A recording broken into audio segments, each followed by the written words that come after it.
Teamwork isn't just nice to have in business, it's the undisputed competitive advantage. When your team members work as a unified force, your whole operation benefits through higher productivity, thriving creativity, and unstoppable momentum.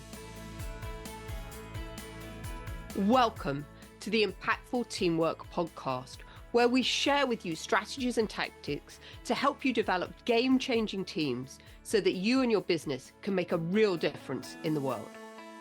So welcome, everyone. We all know that creativity is one of those real buzzwords right now in leadership. And how do we become more creative in our organizations? How do we make our team more creative? So today, that's the topic I wanted to explore on this week's edition of Impactful Teamwork. So I'm Julia Felton. I'm your host for today. And today I am joined by Dr. Andre Walton, who is an organization creativity. I'm going to call him architect. He didn't do that. I've just made that title up for him, but that's what he does. We've just been talking. He helps unleash creativity in organizations. So Dr. Andre, thank you so much for joining me here on the show, and delighted to have you here. Well, thank you very much, Julia. Really enjoying it. I love the new title. That's going to be hammered on the front of my door, when we finish it. Well, it just seems so appropriate when we were just talking prior to the show about what you did.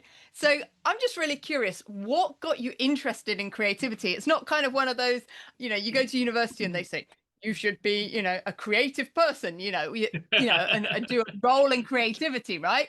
You're a lawyer or you're an accountant, or maybe you're an artist or a potter or something. So I'm curious, what fueled your interest in creativity and then to bring creativity to the workplace? Well, I've always been right in the middle of creativity. Both my parents were highly creative. My dad went from an East London background to become a world-renowned artist.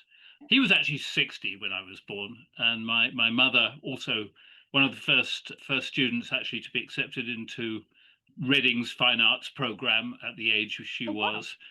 And she was 25 when I was born. So, that gives you some idea of the fact that creative people have a tendency to use social norms in a rather kind of loose way, a loose guy. We don't need to follow them to the letter. I myself had actually in grammar school days, I had all the sciences and math and all that kind of stuff. And my first job when I left school was as a graphics designer for a publishing company. So you could probably still hear the rumbling of my grammar school career advisor turning in his grave. And so I went back to the sciences. I became a research physicist in my 20s in the area of ultrasound and started inventing things.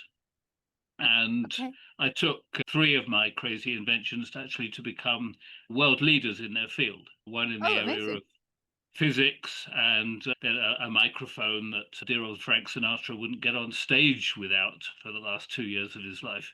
So quite a wide sort of spread there. But that was 15 years of entrepreneurship. I had offices in here in the US and in the UK, and 35 distributors around the world, and it became quite a serious business. And the third strand really is coaching and teaching. When I went back to school, as they say over here, I obtained a PhD in social psychology, and organizational creativity was my focus. And that was fascinating for me because it gave me the opportunity to really nail down some really solid facts about creativity. To some extent, creativity it's a little bit of like a piece of wet soap, isn't it? You think you've got an idea about creativity, and the creativity somewhere that completely disputes what you were doing. So it gave me the opportunity to drill down a little bit deeper and have a look at things, in a very sort of much more fundamental kind of way. And as we were talking about just before the podcast started here, that with the advent of functional MRI imaging, that world has just exploded. We can now watch what happens in somebody's brain when they're thinking. And that produced 2 fascinating conclusions. One was that, when we're thinking creatively, certain neural pathways light up in the brain. And then when we're thinking analytically and deductively, very different neural pathways light up. And so this created the notion for me of balance between those two. And Mm. in winding the clock forward to close to the present day, I'm now specializing in coaching people with burnout. And one of the things Right. that I'm seeing is that people with burnout tend to have a very real bias towards this deductive analytical thinking process. And it's a very convergent process. It encourages people to focus in, to drill down. And the net result of that is you're actually driving yourself into a tunnel.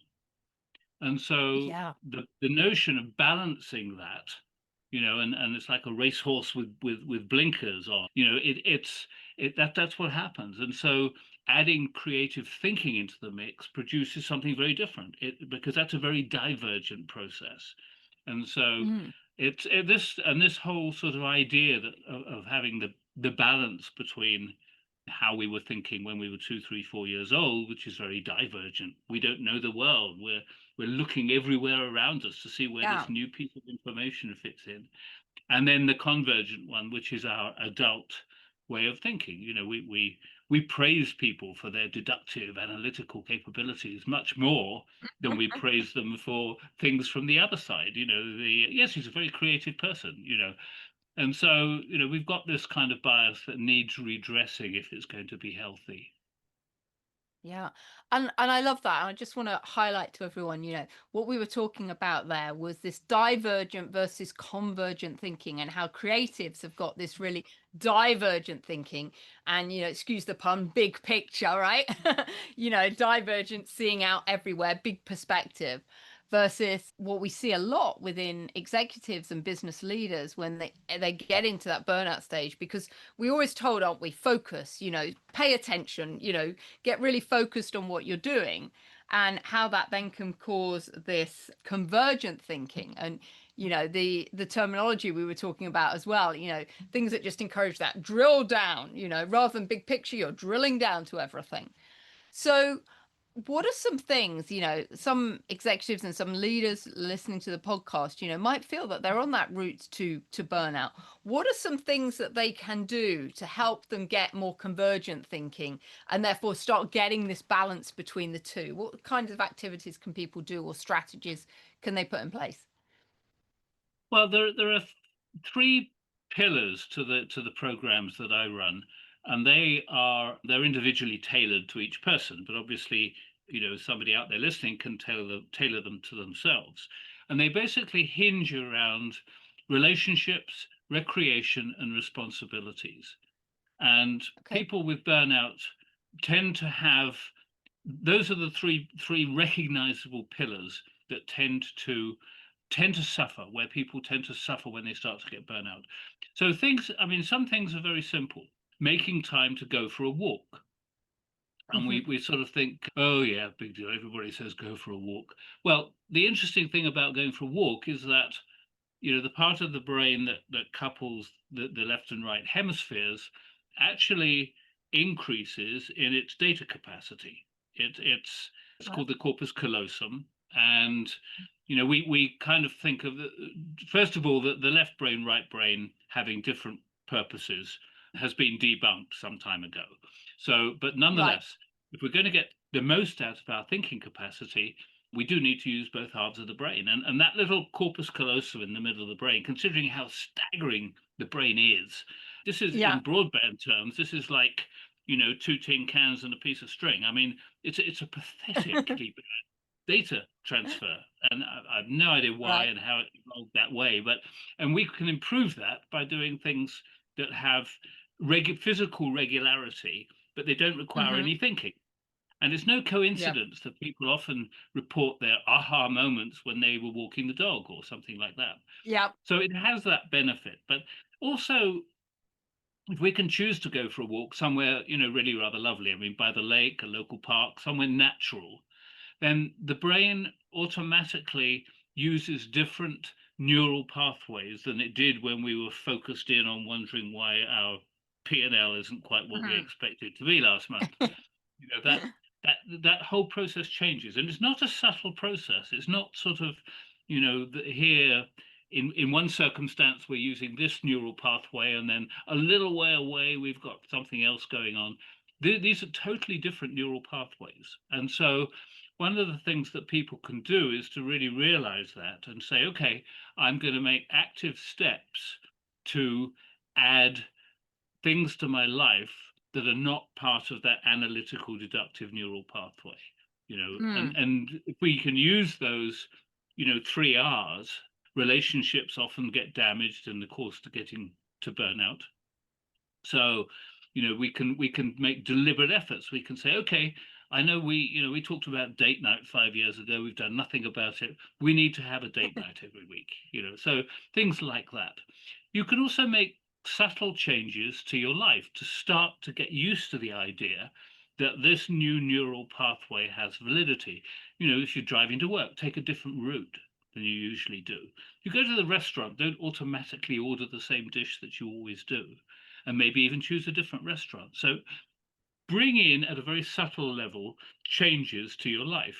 I mean, we don't want changes all over the place, because structure is comfortable to us, and we need structure when we're on the edge of burnout. But things that we can actively change that are positive and that start to change this way of thinking are incredibly valuable. Wow, that's really interesting. So just remind me, there were the 3 R's. We had relationships, recreation, and what was the third one? Responsibilities. Oh, responsibilities. Yeah, I mean, quite often people with burnout tend, because of this very convergent way of thinking, they tend to reject other people. And they reject other people even when they could be delegating. So you tend to find people with burnout are on a vicious cycle, in the sense that the more burnt out they become, the less able to delegate they become. So responsibilities is really about stepping back and saying, what is it that I actually need to do? What if I, sometimes business owners very seldom actually write a job description for themselves. Everybody Right, yeah. around them's got a job description, but they haven't. So they end up sort of picking up the pieces from one of my clients. He's got a $10 million business in England, actually. And I'm talking to him, I'm coaching him one day, and he gets interrupted by a few people. And he just sort of came in and he said, oh, let's finish this conversation before somebody else needs their bottom wiped. I mean, he just picked up the pieces from everything everybody else wasn't able to finish.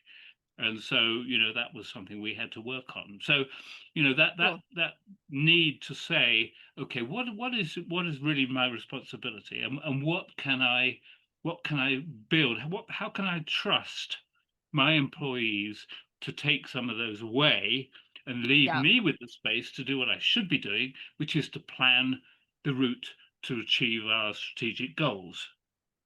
Yeah, no, and I think we see that so often. I was talking on another podcast guest recently, but also something that I've seen quite often is, particularly as people get promoted up the ranks, we kind of don't want to let go of the old job we had, because we knew how to do it, and there's something comforting, that structure about, oh yeah, well, I always used to do this part of the job, and I keep holding on to it, and actually, then we're doing like 2 or 3 jobs at the same time, right?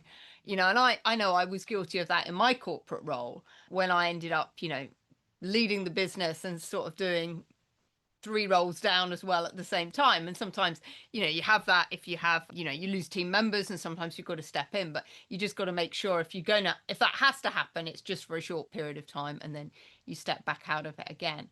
So really absolutely. interesting. It is very, very common, that, and one of my roles actually is I'm the visiting professor of creativity and entrepreneurship at what used to be the Newport Business School in the south of Wales. Is now part of the University of South Wales program. But in the course of that, I designed a number of programs which were used by the Virgin Group, Welsh Government, and here in the States, in Smithsonian and NASA. And so I had the opportunity of seeing very small companies. We worked with some of the startup programs in the south of Wales, and also these big corporations. And it's quite often true that although there's no shortage of stress in those big corporations. Quite often people's roles are defined more closely. And so that particular problem can be less, although the intensity of the work is greater, so that can balance it out. But it's something that you really see out throughout the whole spectrum. And every now and again you get a contrast. You see a company, in my case, that was looking at Virgin Money, and you know really Branson is very good at hands-off management. I mean, he's not a micromanager. And so, suddenly you see a company where the person who's essentially at the top, in this case, the top of Virgin Money, gives you the notion that they really understand. Their job is an overall view of what's going on, where the business is going, how it's achieving it. And although they're very aware of what goes on beneath them, they are largely non-participatory, other than the crucial things. And it's when you see that, all of a sudden, out of having coached maybe 4 or 5 organizations where that's not the case, it's very refreshing, and you realize what power there is in that clearly defined, in their own mind, responsibility track. Yeah, and I often describe it as it's a bit like, these leaders are like a conductor of an orchestra, right? If you're the conductor of the orchestra, you don't run around and play the violin and then play the saxophone and then jump on the drums. You're there to direct everybody. And I think it's funny because sometimes, it can sometimes feel in those roles of being that conductor of everything going on around you that you're not doing very much. And actually, you're doing so much because the symphony, the team, the business couldn't run without you doing that. But I think, we're so brought up, aren't we, to do tangible things and get results now. And often, when you're conducting, you don't get the result until the end of the symphony, right? When everyone's done their bit, and then you get the praise at the end. Oh, yes, you conducted it really well. And our instant gratification world is like, no, I wanted that 10 minutes ago or 10 hours ago. I think it's interesting you would mention that analogy. I'm a jazz flute player. Okay, I didn't know that. Yeah. I had a jazz band in Portugal when I was living in Portugal. And one of the things that is interesting to me about that kind of space is that, in jazz, you are basically following, I mean, we didn't use sheet music in jazz, but you're following that musical structure. And then at the appropriate time, you're basically stepping out and very much doing your own thing. I mean, improvisation is such an important part in jazz. And, when I'm talking about team building, to me, team building should look like you've got, when necessary, you're operating in consort. And I mean, otherwise, your audience evaporates pretty quickly. And then when you need to, that they are displaying your individuality. And so, and they're both crucial parts of that type of jazz. And I just see that as a good analogy for, what goes on in business when you're team building. The notion that there is no I in team is just so critically poor. I mean, it's just antithetical to the ability to display that thing. And people don't always realize that displaying your individuality is actually a crucial part. It's a drive that goes back to before we had language. It's how we created the human species as being diverse. I mean, and so displaying your own abilities and being able to utilize your own skills, your own opinions, is such a crucial part of who we are. And it's very tempting for people, whether they're talking brainstorming or teams for a specific purpose, to forget that display of individuality being so crucial. Yeah. And, we talk a lot on the podcast about the need for teams to be made up of diversity, diverse opinions, diverse thoughts, diverse perspectives, right? Because if we're all the same, we go back to the horse analogy, which I love, our little blinkers on and we don't see anything. And, we've got to get all these different perspectives and into the frame. And also, we've been talking a lot about, how should we put this? How people bring different energies to a team. So somebody might be much more your creative in the team, right? Which is great. We call them game changers in the analogy and the work that I use.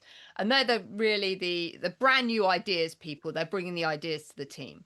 But then that team don't work unless you've got somebody that we call a strategist who takes those ideas and that creative stuff and puts it into a big picture plan.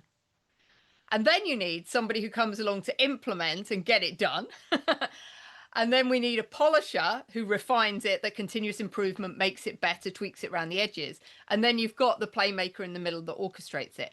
So we need all these different types of people. Otherwise, you get what happens in business, and I see this a lot with entrepreneurs. You can get entrepreneurs who've got amazing ideas, but they never get them off the drawing board. Actually, they don't really get to be entrepreneurs. They're just super creative because they not got the business savvy to get the idea into a strategy so they can get some VC funding or whatever it is and then make it work. So I think it was really interesting what you were saying at the beginning about the 3 products that you've launched around the world, because you've clearly been able to take that creativity, but also either you have the skills or you've partnered with people who've got the skills to translate your genius into something that can get executed. So perhaps you can talk a little bit more about that. Yeah, absolutely. Well, in my early days, I mean, literally, I built my businesses around 3 crazy ideas that I patented. Well, 2 of them were in medical physics, in ways of measuring ultrasound. People were a little weird, scared of ultrasound imaging because it's shining on the unborn fetus, and they'd already been through the experience of thinking X-rays were totally safe, and realizing that perhaps they weren't. So that was one area. The second one was as a microphone in the professional music industry. And as I mentioned, Frank Sinatra actually last 2 years of his professional life wouldn't get on stage unless it was my mics on his piano. And so, yes, I built it. It was literally a sort of, I've got these ideas. I'm writing the patterns for them myself. I hope that works. I'm going to clear off the kitchen table and start building this stuff. And it was at that level. And so I'm taking it from that to having offices in Europe and here in the States, and distributing, 35 different countries and blah, blah, blah. Obviously, lots of changes. And one of the things that I see, especially in the as the professor for the Newport Business School, when I'm working with small businesses, is that transition that you talked about, or that difference in requirements at different stages of a business that you're talking about, you can see that as a linear projection. So somebody has a great idea, or a team, 2 or 3 people have a great idea. When they next get to, when they get to the next stage, I mean, when they actually launch it and then they start to build their business, what they don't necessarily realize is that they have to change. They have to either employ people who are capable of doing these various things, or they have to change their capacity, their role in the business. So that sort of brainstorming cycle that you highlighted, where you need somebody with the crazy idea, you need somebody else to, a group will make a decision about it, then you need somebody else to start developing that, and how different those skills are. That happens linearly when you grow a business. And unless you appreciate that, what you see very frequently is that, Mr. Creative Genius at the beginning has started to build this company, and the company has started to employ people and all that kind of thing. 2 years later, they turn around and say, well, we haven't produced anything new since the original idea. And that's because, the original light bulb guy has now turned into a very poor manager. And so because they're making that transition from sort of, creative nerd to great manager is not something that happens overnight. I mean, in people get MBAs and all sorts of things in order to, as an attempt to do that. So the notion that you can sort of switch from that to the other. And I think that was in my own world, when my business started to move from the kitchen table to, a real sort of commercial environment. One of the things I did was to find somebody. I used to call him a pipe and slippers man. A great friend of mine. He's gone on to become considerably wealthier than I am. But he was 17 at the time. I employed him as a wireman, And within a year, he'd become my production manager. We've got a lot of people. And I knew that whatever else happened, typhoons, whatever it was, he would be unlocking that door at 8 o'clock in the morning. I mean, he's that sort of person. And when I moved to the States, and I'd come back to England every 4 to 6 weeks, and it was always the sort of, okay, guys, Andre's coming today. And it was always the notion that, this hurricane would come rushing into the factory with all sorts of ideas as to what we should be doing and how we should be doing it. And, it was always a question of, yes, Andre, absolutely, Andre. No, of course, we're not actually going to do it. We're just listening to Andre, So it was, his role in life was not to say, yes, absolutely, yes, let's do it. It was like sort of, okay, out of the 10 bizarre ideas you've presented, I think this one's a good one. That was it. Yeah. He was my filter for all the stuff that was going on in my mind. So, these roles are so crucial in the success of a business, aren't they? Yeah, and interestingly, I never really thought of myself as being super creative of brand new ideas.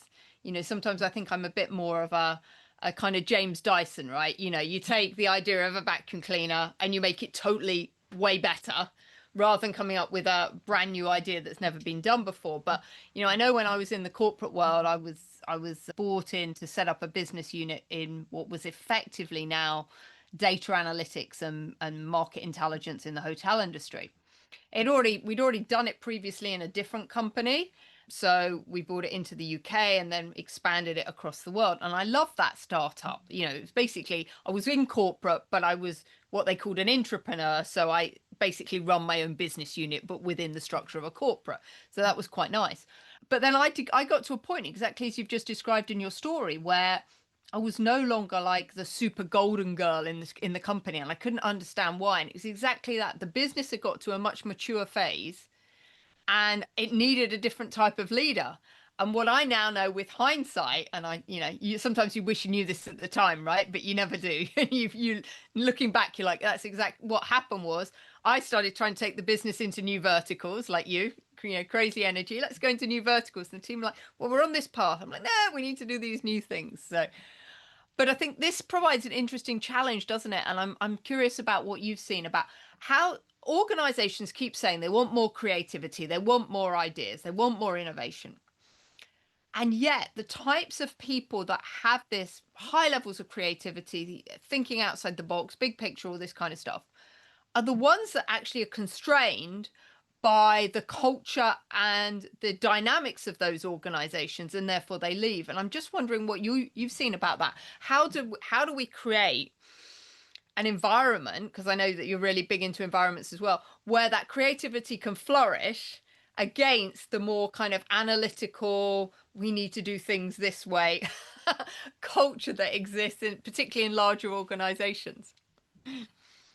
Yeah, it really is a challenge, and I think the post Second World War model of building corporations has some quite serious detrimental factors in it in today's world.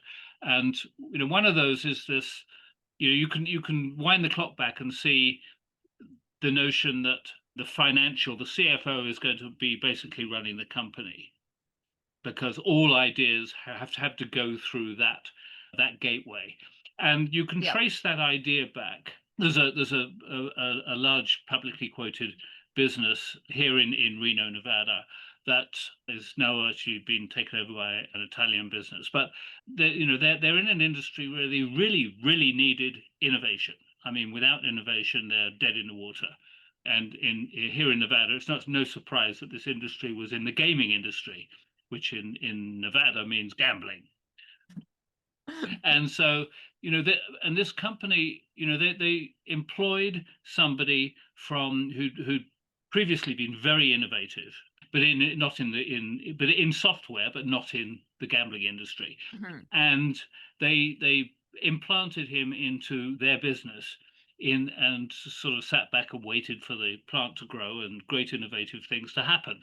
And it didn't happen at all. It was just, and the notion the notion that was really where I entered the picture, and they didn't like what I had to say, which was that, if you're going to want innovation and creativity in your business, it has to be a core value. It's not something Mm. that you can, we're going to put a little building at the end of the lot here with, and that's where that's going to, all the walls are going to be padded, and all these kind of Looney Tunes who, show up, on their bikes and in their sort of weird costumes, that they're going to be in there creating things. So just don't disturb them, and every now and again they'll pop out with some great ideas. The notion that it has to be a core value that includes things like, being able to take a risk, to be able to take a chance. Yeah. If you see the kind of machinations that companies will sometimes go through just when they're making an acquisition, I mean, it's all kind of bottom line based, the Yeah. notion that these two companies might have different corporate cultures that have to be integrated is often very secondary to all the how do we merge, the marketing practices, how do we merge the Yeah. finance, does this, so it's really very much the same with innovation and creativity. And you mentioned something earlier. I happen to call them champions. You need, if you're going in there to help a business become more innovative, you need some champions. And if it's, Yeah.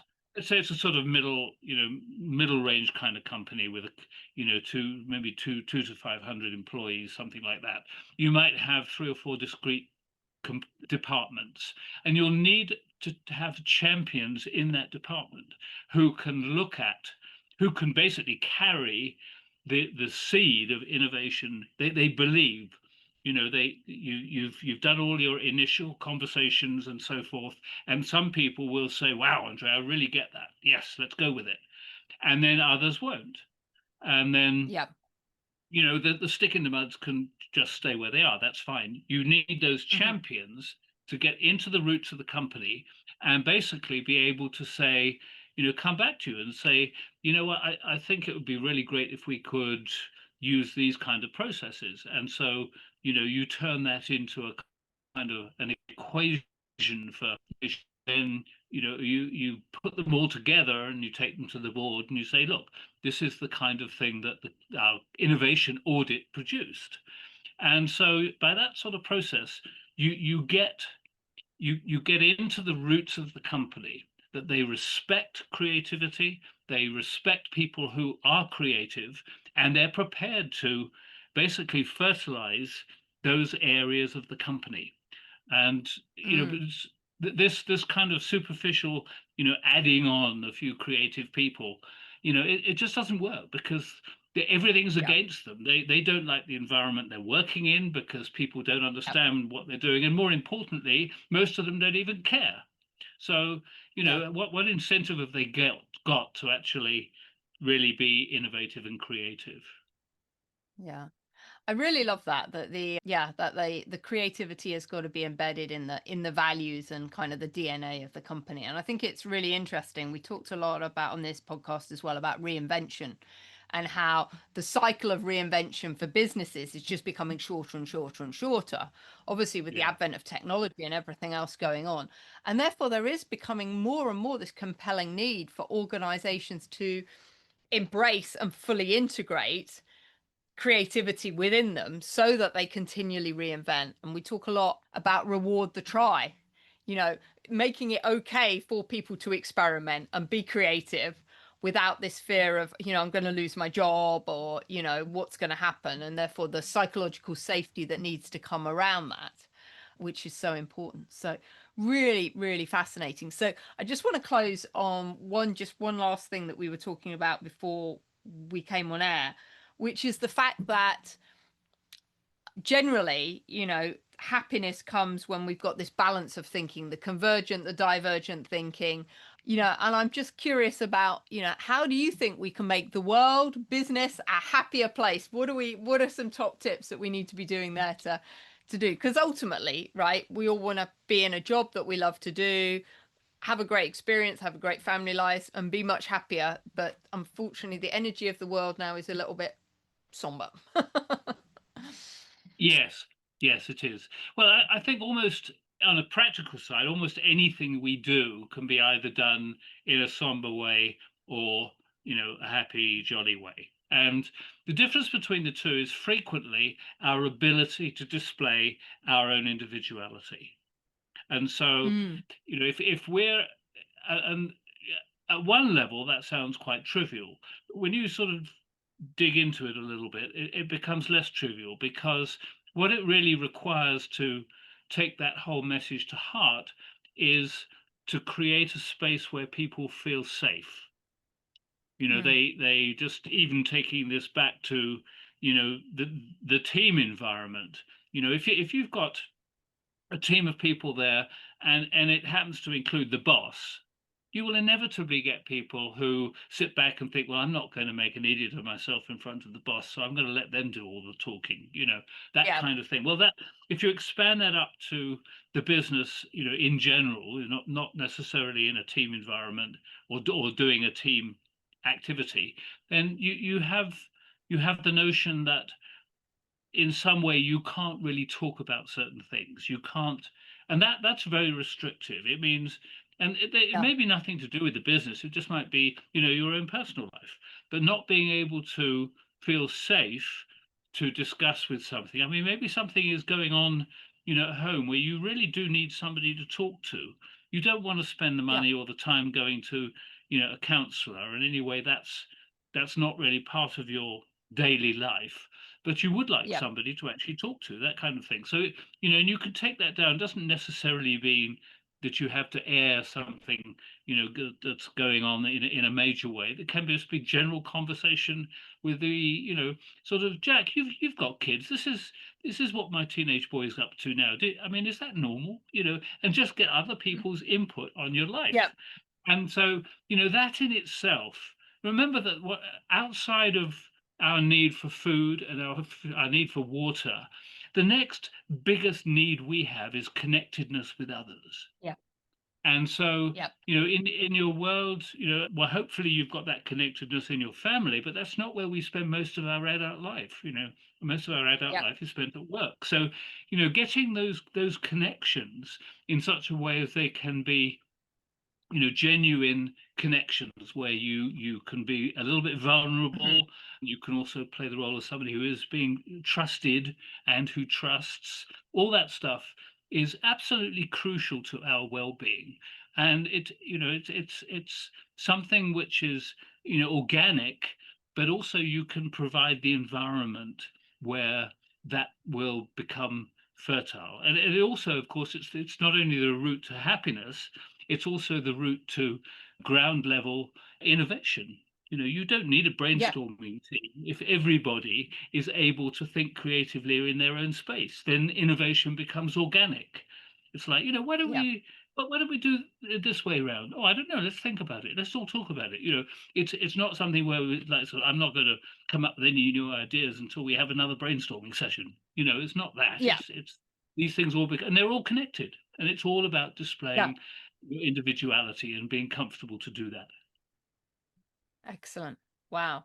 So we've been on a fascinating journey today, diving into creativity, individuality in the workplace, and also how that relates to burnout with your divergent versus convergent thinking. So really hope everyone has found today's session and this episode really, really valuable. I've certainly learned so much from Dr. Andre today. So thank you so much for coming onto the podcast and sharing your wisdom with us and your experiences. It's been amazing. So thank you so much for that. And my request just to all of the listeners is I just invite you for the next week to think about, in what ways can you add creativity into your day, into your life, and, unleash it, because we've all got it, right? I think, sometimes some of us think, oh, we're not very creative. I think we've all got creativity. It's just, Yeah. in the way that we harness and unleash it into the world. And some of us are, more prolific at that than others, but we've all got it. So once again, Dr. Andre, many thanks for joining us today. And for all the listeners, we'll catch you next week on Impactful the podcast. Thanks so much indeed.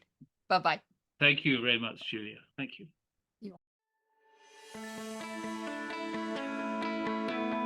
Thanks for listening to the Impactful Teamwork podcast. Please stay tuned for future episodes and do subscribe wherever you get your podcasts. If you've enjoyed this episode, please leave a rating on your favourite platform. Recommendations are essential for attracting new listeners. Please follow us on social media at Julia Felton and at Business Horsepower. And if there are any topics you'd like us to cover on future episodes, please do let me know. Remember, you and your team are always making an impact. What impact will you make today?